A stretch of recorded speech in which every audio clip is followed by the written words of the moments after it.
Ang mga volunteer.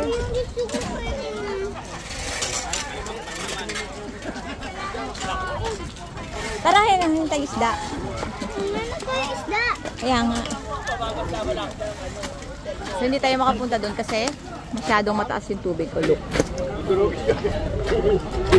Mishan, huwag ka magkano dyan lulusong.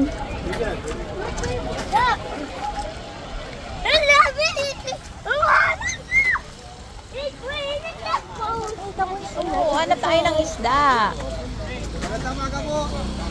Ay, baka natanggal ang mga kapitan na yung mga tinambak na water lily doon.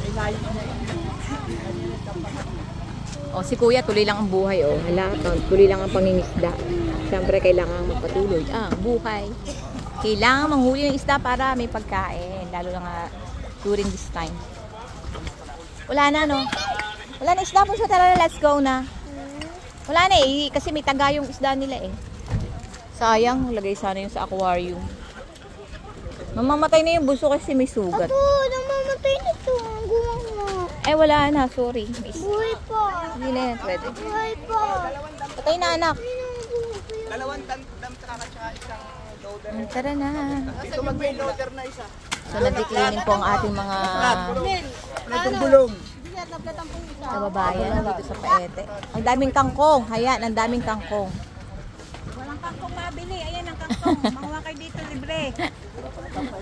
Yan ay basura.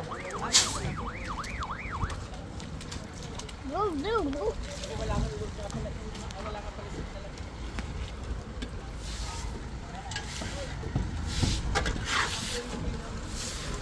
Ulan na! Liligo Balik na na! tayo. Sa ulan! Dami! Yan na naman. Liligo na kayo sa ulan!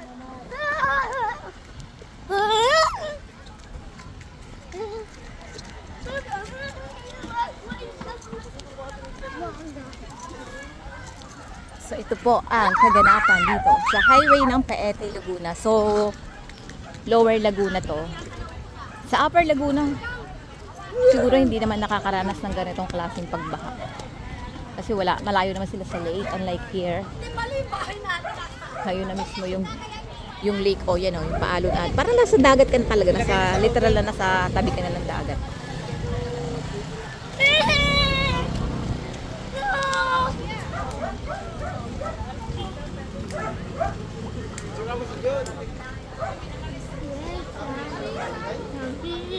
So tara na po at maulan na. Tayo na, bili na tayo. Uwi na tayo, Mission. Opo. Bibili nga tayo. Tsaka lang anak ah. Dami na naman talaga kasing basura. Grabe. Mama. Tsaka lang anak, tinam nyo kasi. Oh. Ito na, panay basura. Tatalon ako.